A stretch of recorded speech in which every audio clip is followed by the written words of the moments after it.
All right, we are here Wednesday, 5:30 p.m. Pacific for another edition of the Teflon Tales. With me, I have an old friend, Christy Hoskins. Welcome, Christy. Hi, thanks. So glad to be here. And Christy and I met just like Robbie last week through REXers, which is an amazing group that Dory Clark created. So, Christy, I still remember how you and I connected virtually and then physically about 2.5 years ago. And the one thing that struck me, I don't know whether I've shared this with you, is the infectious energy that you bring forth. So, I'm pretty sure we're going to see that today, and all the viewers are going to see that as well. So, let's talk a little bit about your LinkedIn profile, because that's really how I start off with most of my guests. Is I'm going to read this.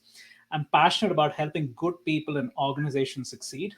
I speak, consult, write, and create content for clients on a variety of topics, including executive and personal branding, leadership, business development, sales techniques, marketing, office culture, social media strategies, with a heavy focus on LinkedIn and relationship selling. So I'm going to hit pause over there. So that is reflecting what Teflon is, which is getting hot on a number of things. But along these lines, one of the things that is super, super important, like we talked about just before hitting going live, is how do you balance and put focus on one versus another? I mean, what kind of indicators have you seen? And then we'll talk a little bit about your background.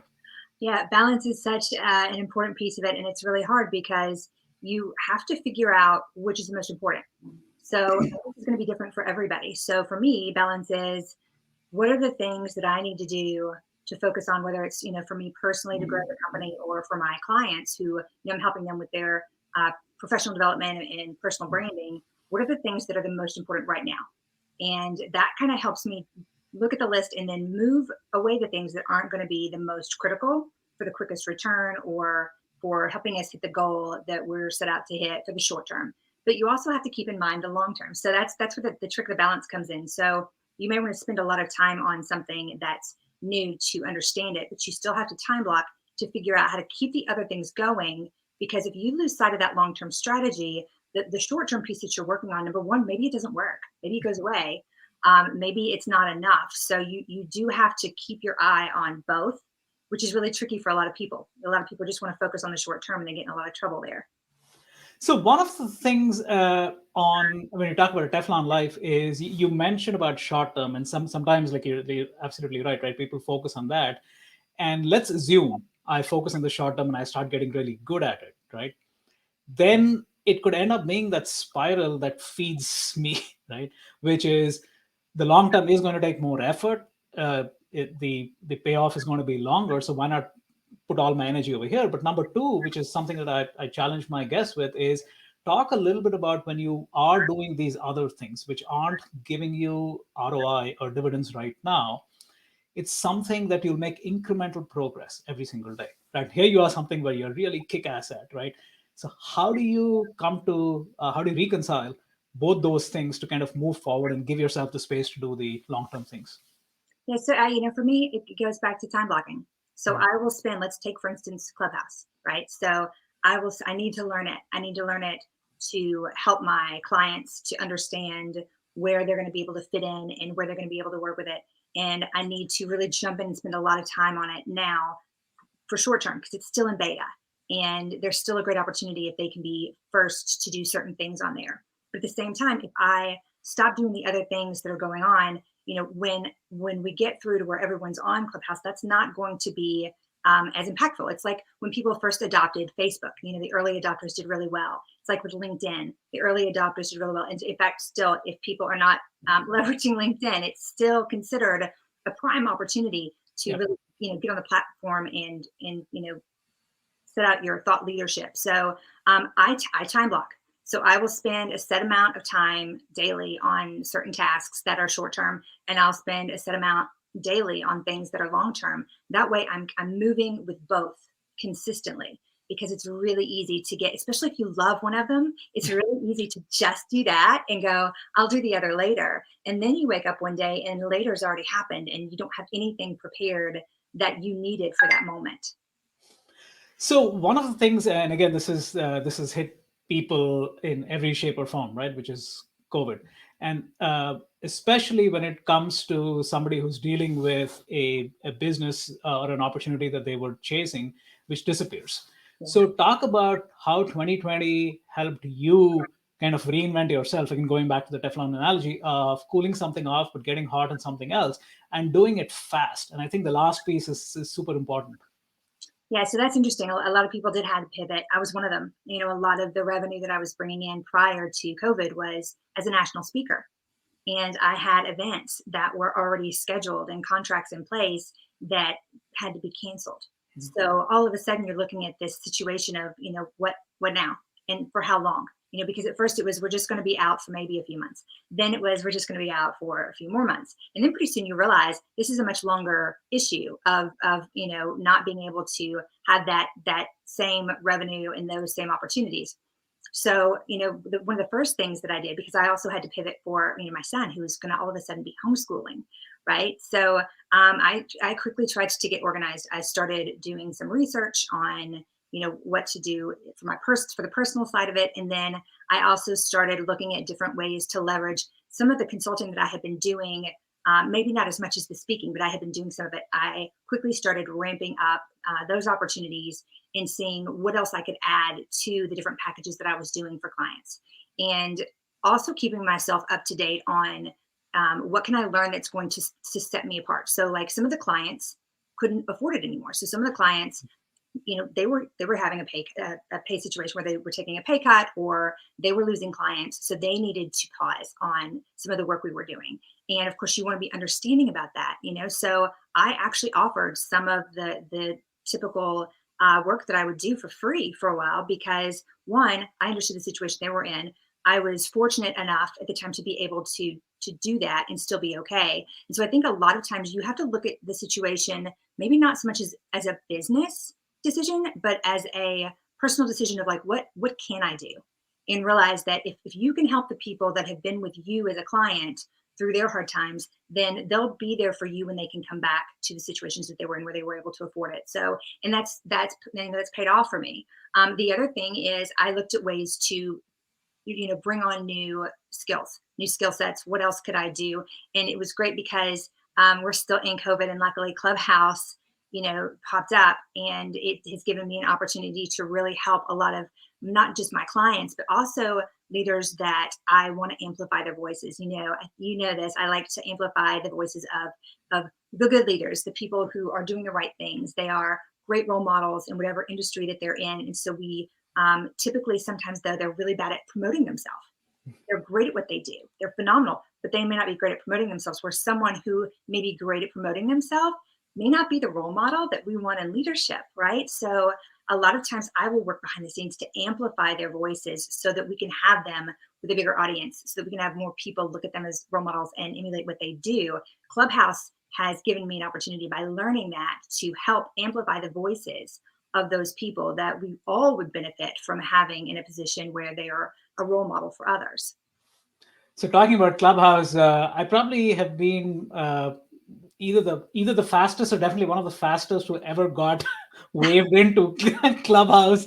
I put my hands there and then I say, "Hey, Christy is waved you," and it's like, okay, thank you for that. But again, talking about Clubhouse, it's I look at you as somebody who's not just learning, you're embracing and you're giving back at the same time. Just going back to the RXS community, right? You're even before the call, it's like, hey, Ashwin, you got to be on Clubhouse, right? Yeah,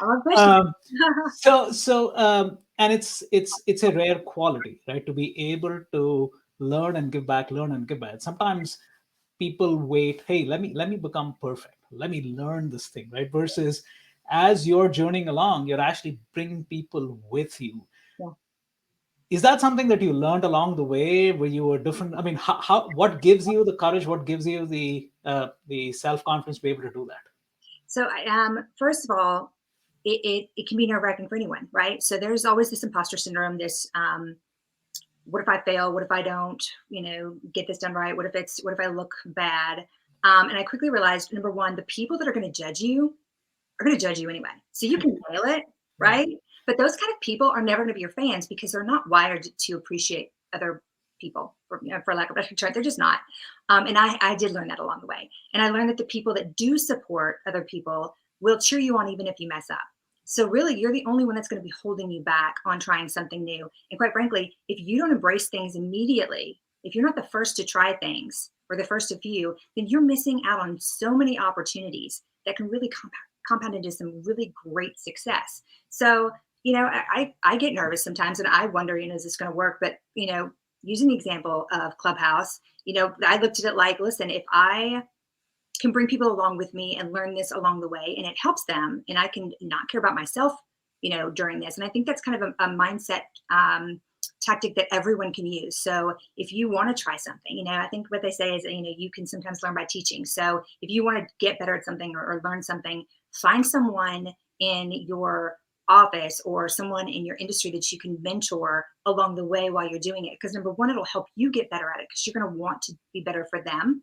And you're also helping someone else. So you can make yourself better by helping other people and being a better person for it. And that's a lot of what I did with Clubhouse in the beginning. I just said, especially in our little group, we have so many recognized experts. They're phenomenal. And they were, everyone's kind of nervous about how to do it. And I'm like, listen, if you want to do it, if you want to host a room, let me know. Let's get you up on stage. Let's rip the Band-Aid off. And let's just go and make mistakes together because no one is going to care as much as you are. And the thing is, people will cheer you on. So being vulnerable and letting people know that you don't know what you're doing or you're learning it along the way, you'll find that people are a lot more understanding and they're going to support you and cheer you on a lot better than someone who waits until it's perfectly polished and they come in and it's, perfect. And I had to learn that, a while ago when I thought everything had to be polished in a certain way and buttoned up. I came from the big GE world, which I loved. It was one of the best experiences, but it also had me, I was in this world of competing with all these other professionals internally, and I always felt like things had to be perfect.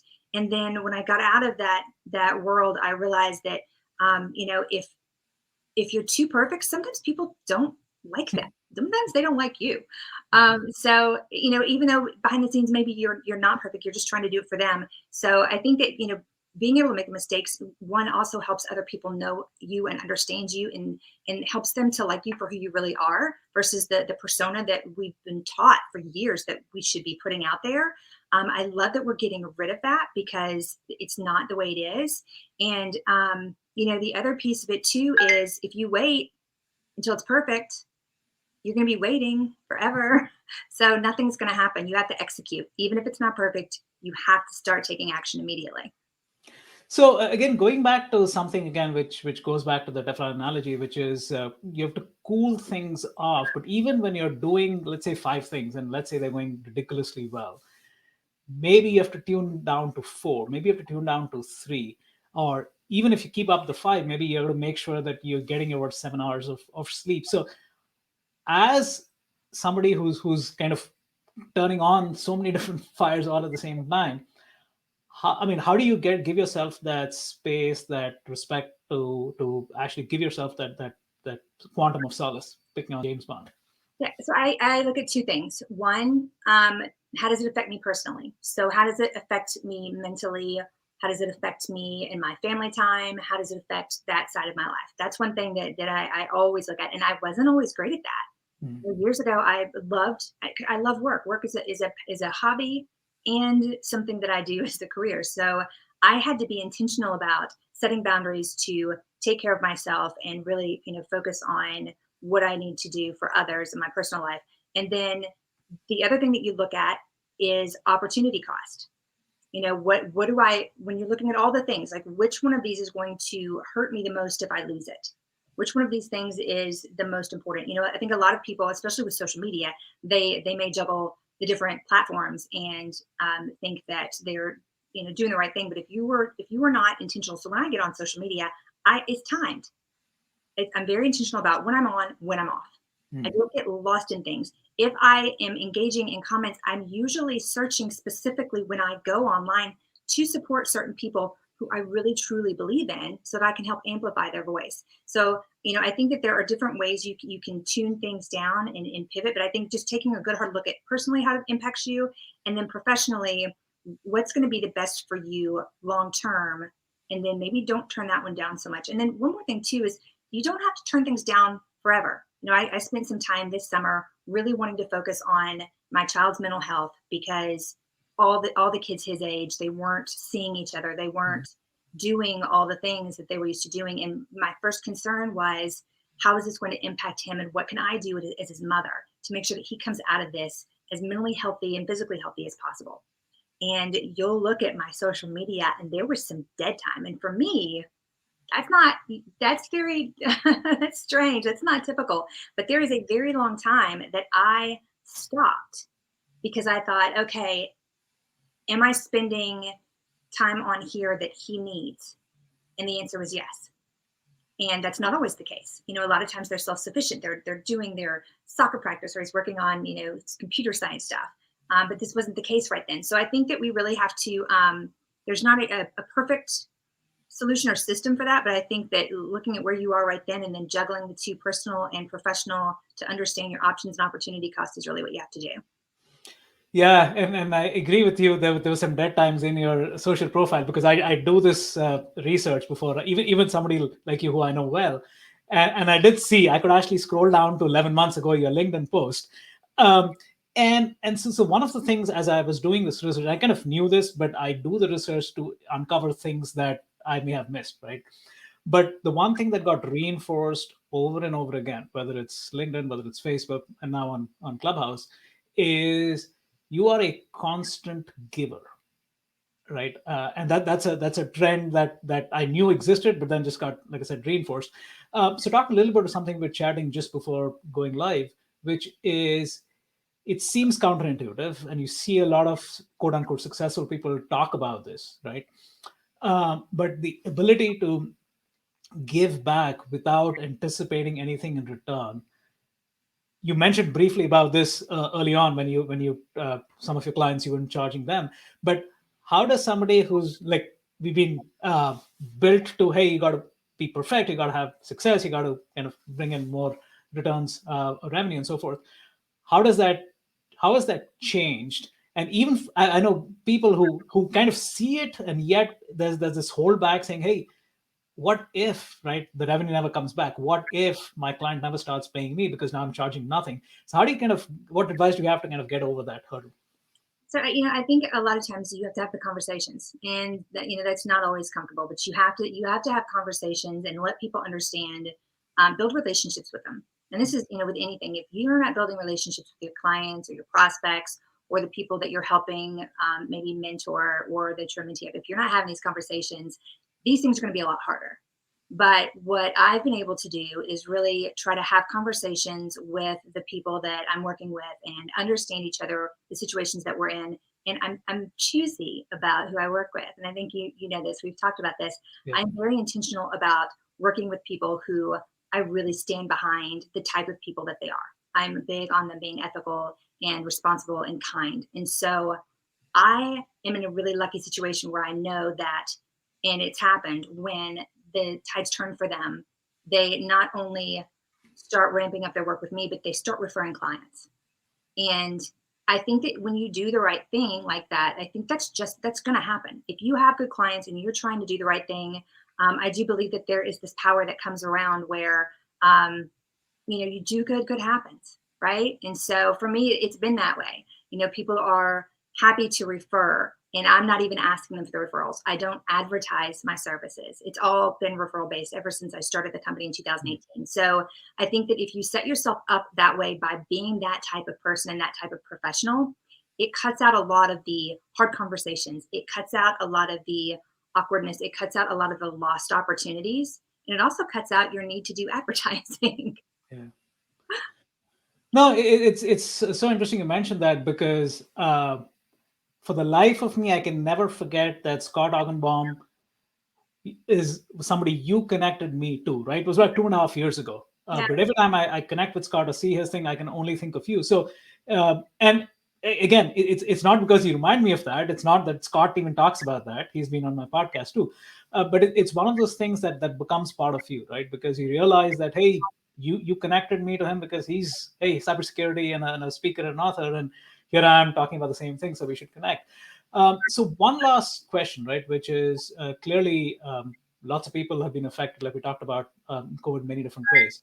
So going forward, again, 2021 is already here. is how do you keep that mental awareness, and what has like 2020 taught you in terms of being more Teflon like, but also going forward, what are some of the things that you may not have done in the past that is going to be part of your muscle memory going forward? Gosh, that's such a great question. And I've learned a lot. I don't know that we have time on this program. But I think one of the biggest things is overcoming that negative self-talk. Mhm. I think that mental health is a big part of 2020 that we all need to recognize and that we all need to be okay talking about, not just within our homes, but with each other and with colleagues. I think that there's probably a lot of people that are still hurting pretty significantly. And so for me, being more empathetic, being able to look for ways to continue to help people once this is over. I think that's a big thing where I might not have been as aware before of when people were hurting and I might have a way to help them. And now I look for those opportunities. I've helped strangers even on Clubhouse. I know we keep talking about that, and on LinkedIn, who I saw that they were in a situation where I could help, and I reached out and said, Mhm. I can do this for you. If you think it would help you, would you like me to do it? No, like just offering that, because I think that we have to do this for each other right now. We have to build community. I think we were losing that. And I Yeah. think that if we can get anything out of what happened in 2020, it's let's not forget to take care of each other. It's not always about exchanging money, right? Sometimes it's just about looking for ways to help other people, not just in our neighborhoods, but also in business. So in online engagements and really just anything, both professional and personal. So I just want to call out Gina, a common friend of ours. When I you do love good, good happens. Thanks, Gina, for the shout out to Christy. Completely agree. And you're so right. I think it's sometimes we kind of lose the fact that even just hitting that pause and acknowledging somebody who's said something, or who's like who's obviously hurting. And I saw that, and again, that's one of those things I wanted to mention is when I was doing your social profile. Just I saw these posts of yours literally once you came out of your hibernation, it. uh, later part of 2020. I could see that, right, and you were just giving, and the other thing, and again, this is something I've noticed. I'm going to get your feedback on this, and we can stop. Is there is this long tail of people who consume who you're affecting, and they may not like it, they may not comment on it, but I've had people text me, right, and I asked them, it's like, why don't you post? Oh, no, I'm not comfortable, but I wanted to tell you that this actually affected me. So uh, how is that long tail again given you the courage sometimes when you post something and you don't see any likes or comments to continue giving? So not only has that helped me when someone's reached out, it's actually helped me help other people. I do a lot of speaking on LinkedIn. A lot of people when they want me to, whether I'm speaking in person at the big events or I'm speaking on a webinar, a lot of times people request the LinkedIn topic. And I use that example all the time. I tell them, you may not have anyone like it. You may not see any traction. There may not be any comments, but please don't let that stop you from posting. Don't let that stop. Don't delete the post, because there's a really good chance, especially on a platform like LinkedIn, that there is someone who's just not comfortable with engaging, or they can't, who you're helping. And if you could know that you helped just one person overcome something, wouldn't you want to keep that up? Aren't you glad that you posted that? And it's always a resounding yes. So that's what I think about. I don't look at follower counts. I don't look at how many likes, how many connections, how many comments. You can look at those from a perspective, an analytical perspective of maybe what's working to get messaging across, or maybe where the need is. But I think if you start looking at it for vanity purposes, you really lose the opportunity, because you've lost yourself. You lose the opportunity to really impact other people and create change for them. And that's what we all need to be doing right now. Everything needs to be more about giving value and less about selling or ego. Well said. Again, I think Gina had a community building as a way for us to provide psychological support during. Very, very well said. I think you sometimes lose sight of that, right? And you're right. I think just being able to be there for people who are just quiet bystanders, but they also have a life. They also have a family and health. So yeah. So again, uh, deep thoughts. Again, Chrissy, thank you for your time, and I will be back on Clubhouse. I promise you. Good. I want to see you. I'll ping me. I'll come into your room and support you. Well, this I was will. fantastic. I appreciate it so much. It was so great to see you. So great to see you too. Thanks, Christy. Thanks. Bye bye. Bye.